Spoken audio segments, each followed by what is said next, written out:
Alright, hello everyone and welcome back to another video. In today's video we're going to be doing a complete brake job on a 2010 Chevrolet 2500 HD. I realized that I've never done a brake video, so I wanted to bring you guys one and go over the basics. So that's what we're going to do today. Alright guys, so this is the top bolt that holds in the caliper, and then there's a bottom bolt down here that also holds in the caliper. Take both of those out and take the caliper completely off, because whenever you're replacing brake pads, if they're very worn, you're going to have to reset the caliper. So we're going to do that using the C-clamp. You probably saw me do it before whenever we did the Lincoln Aviator video. So yeah guys, we're going to go ahead and do that.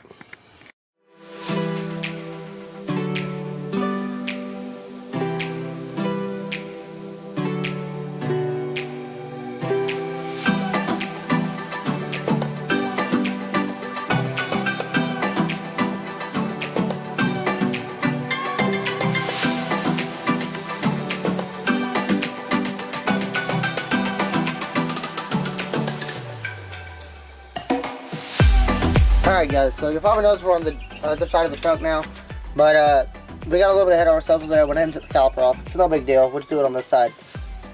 Because anytime you're replacing brake parts, you always want to do it in pairs. So if you're going to place one side of the brakes, or if you're going to place one set of brake pads, go ahead and do both.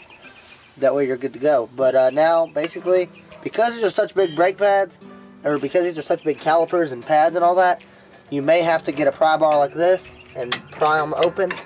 Pry the caliper off of the rotor, because trust me, they can be quite a pain to get off.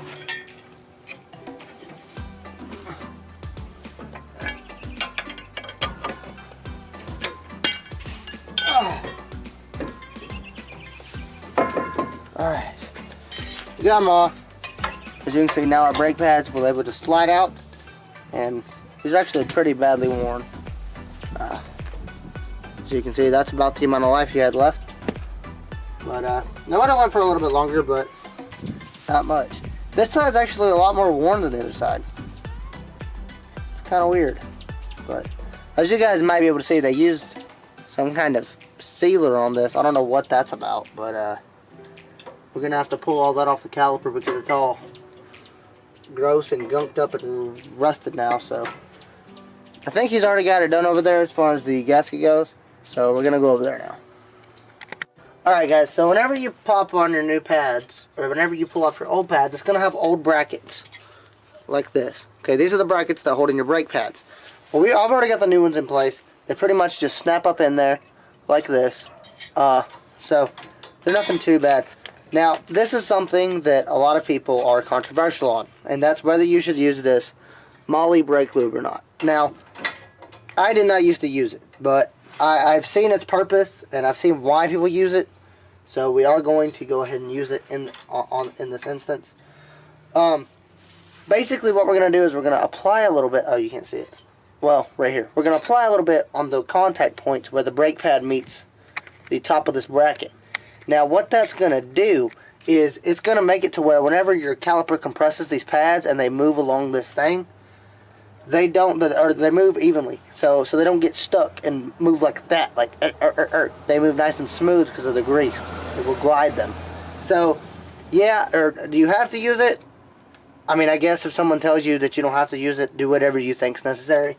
But I've seen both sides of it, and preferably, I say put some grease on it.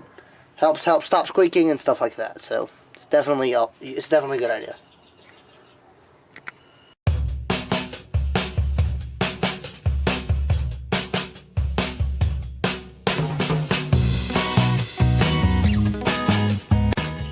Okay guys, so he's currently compressing the caliper. What he's doing right now is he has the old pad set in there, and he's using it and a C-clamp to compress it. Now this is a double piston caliper, so you have to compress them both at the same time. If you compress one, the other one will push out, so you have to compress them both at the same time.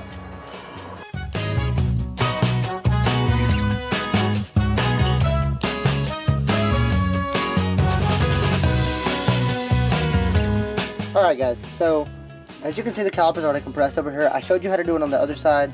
Basically, you put the old brake pad right here, and then you have your C-clamp holding the back of this, and you just screw it until it doesn't compress anymore. That's pretty much it. There's not a whole lot to it. We're going to go ahead and set in the pads and go ahead and put this side back on.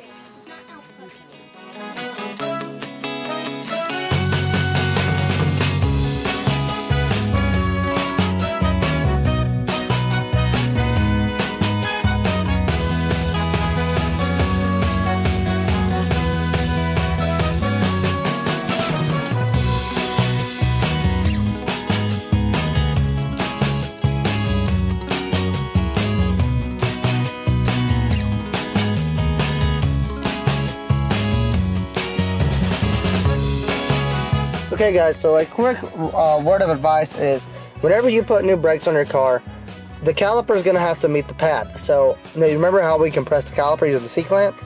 Well, your caliper is currently all the way compressed, alright?